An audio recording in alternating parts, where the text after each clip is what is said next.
Hey, everybody. You're listening to Crystal here with the Plant Pusher podcast. And what's really, really exciting is that we're here with you to always talk about all things plants, colors, textures, shapes, their impacts on your life. I love working with plants. I love introducing you to new plants. And here at Plant Pusher, that's what I do. I push you straight to the plants. Hey, everybody. It's Crystal. I am your plant pusher, and I'm so glad to speak to you this week. We back. Okay, so y'all know I love plants. I'm always pushing something dope on you, but I'm going to go back to an old staple. Okay, so I want to talk about aloe vera today because I love aloe vera. I don't know how you were using aloe vera growing up, but there's so many really, really amazing uses for aloe vera. And I want to go over, the historical uses, traditional uses that we hadn't even considered at this present day, and how you use aloe vera in your life. So I know that a lot of you, grew up using aloe vera in case you had a burn, whether that be a sunburn or a burn from something hot in the kitchen. But aloe vera is so amazing for your well-being. And so what I love about aloe vera is that it's always giving to your body. Aloe vera is a beautiful, beautiful plant. And with this plant, we can do so much. So it's always encouraging us to stick to plants as best we can and to think of all the ways that they can make our lives better. You know what I'm saying? So I want to talk about the medicinal properties for this plant that go back thousands of years. There is a fascinating history of aloe vera. So, aloe vera was historically used in ancient civilizations, and it was highly regarded. It was regarded as a healing plant with many properties. A lot of people traced it back to ancient Egypt. The plant was often, depicted in hieroglyphics, and it was known as a plant of immortality. Okay, life, let's keep living. And that's pretty dope, going on forever.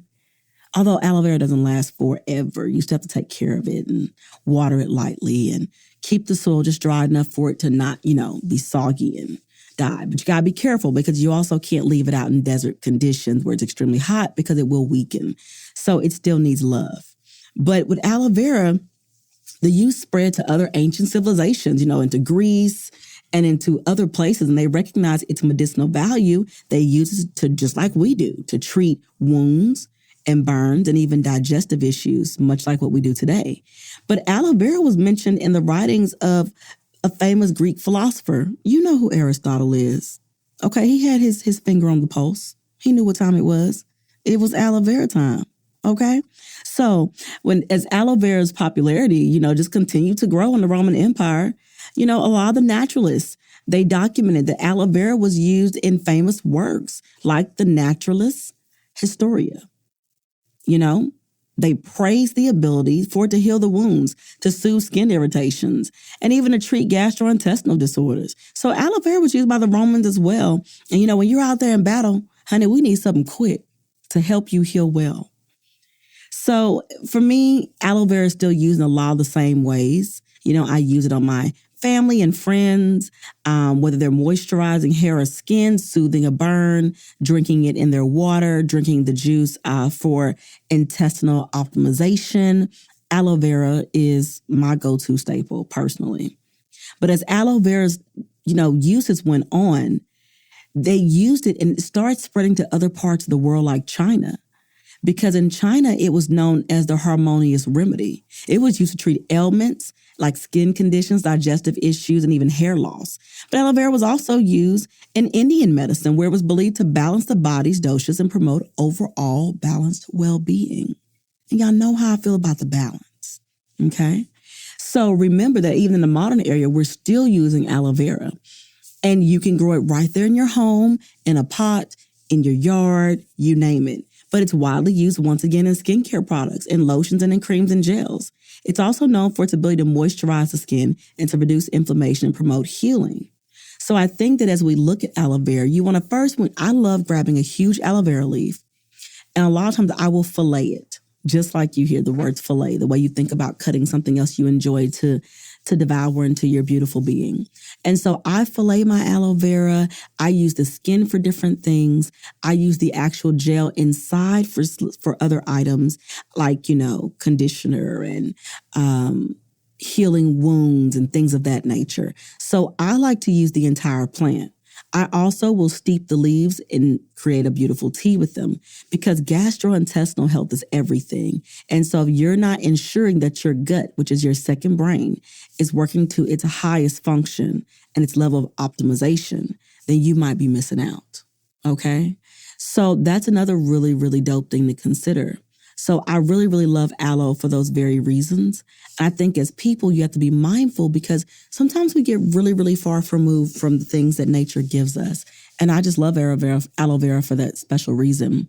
And so if you haven't had a chance to buy a beautiful, like I love aloe vera drinks, like the waters that are infused with fruits and things like that and fresh chunks of aloe, they are so cool. So refreshing. You notice when you drink them that you're not as thirsty as you might be in warmer conditions. Just like when you ingest watermelon or any other melons, they hydrate your well-being. They provide you with proper electrolytes and minerals and nutrients. So your body feels a deeper, quenched hydration. And so that's another reason why I love drinking aloe. I really do. And you can get it without the pulp or with the pulp. When you make it at home, same thing. So it's something for you to really consider because aloe vera to me has so many uses, but ingesting it is one of my favorites. And for me, I think creating drinks with it is really, really beautiful. I would like to consider cooking with it a little bit more because I haven't eased into that, but a lot of cultures do. So there's so many beautiful benefits to aloe vera. And I want us to talk even more about it because I want to know what are y'all using aloe vera at your house? What are you doing with it? How's it working for you? Because it's a lover of all things for me. So aloe vera throughout the ages, has spread, like we said. And around 600 BC, it was the healing plant, okay? Literally the healing plant. Like I told you guys earlier, when it traveled to India and it was carried by the Arab traders, they were calling it the desert lily, right down to the beautiful internal and external uses. So, people oftentimes felt like the inner gel and the nutritional sap from the outer rind was everything. They used it to bear feed. They stumped it into a sap. And then from that, they used the leaves and they put the pulp in goatskin bags. This was precious cargo. Literally, they made an aloe powder. So after filleting the leaves, they would leave them out in the sun to set and dry. And then they would crush them to make an aloe powder. You could eat it. You could use it in cooking. But more importantly, it made it easier to transport and kept it from perishing, because it is simply a plant. So think about it. If they were using the gel and the powder, even in 600 BC, what could aloe be doing for you? You have to remember that when people were, in wars and traveling, if they came in contact while resting with something like poison ivy or a bug bite, using aloe vera was a treatment for soothing boils and their dry skin. And did you know that they even used it for tonsillitis and irritation to the gums and throat? Listen, I had never thought about aloe vera being used for the gawk, but listen here, you've got to eat, okay? And have all the fun you want to have. And if aloe vera is going to help you on that journey, I am here to support you, okay? So that's pretty dope. I didn't know about the tonsillitis part, so I was doing my much needed research and I was blown away. So that was really, really neat. And of course, we know that when you've got bleeding wounds and things like that it's helpful, but they also use it on genitals and healing the foreskin. So that means even back in time when circumcisions were being performed, aloe vera was here to help you on that journey. So it's here. It's been in use for a long time. Do not deny yourself the benefits of aloe vera because I love it. So I need you to love it too.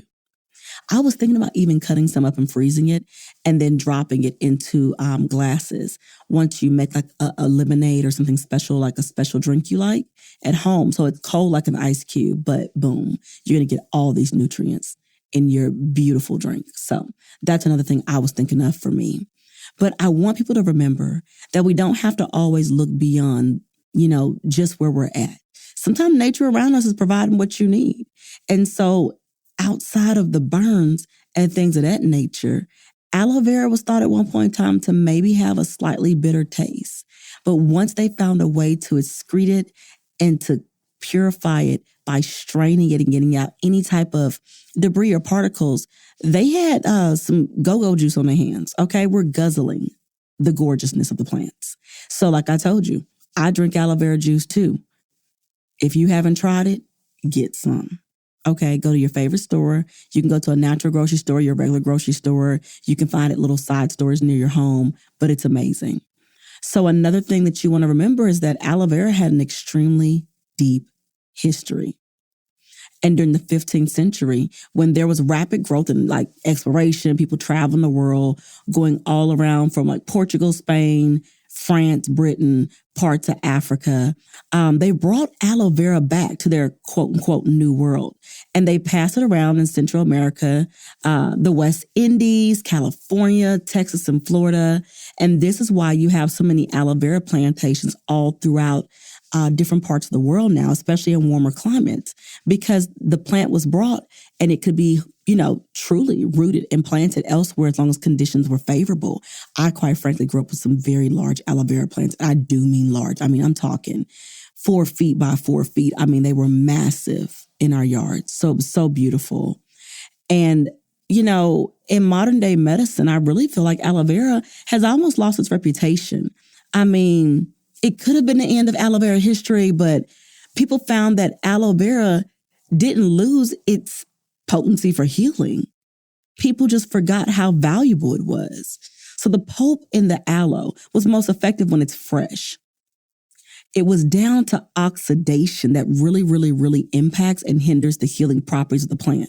So you want to keep it fresh as you can. Because in the 70s, baby, they were using processing techniques that were, cutting edge, And once they created those techniques, they were able to successfully perfect creating a modern day stabilization of aloe vera gel. So you got to understand that even at home, if you've used all of yours or you've got some and you need to harvest it, don't be afraid. Let's freeze it.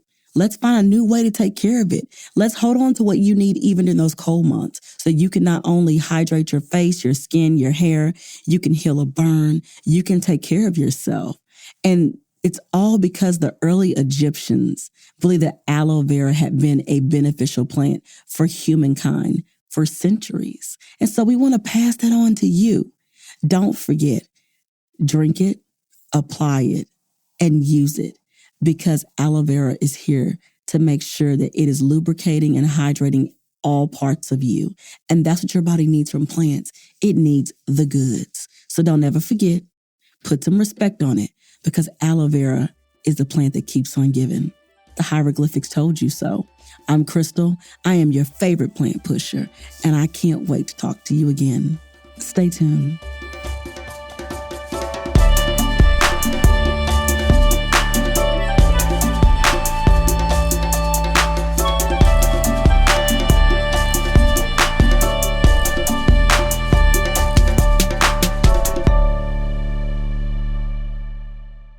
This show, Plant Pusher Podcast, is brought to you by Possibilities Podcast Platform. We appreciate you listening. Stay tuned. Your favorite episode is up next. As we wrap up, Possibilities would like to give a special thank you to this episode's sponsor, Pat and Fred Shonwall Jr., paving the way for creative expression in our community. Their commitment to our vision allows us to continue to have these conversations. We are grateful for your continued support, Pat and Fred.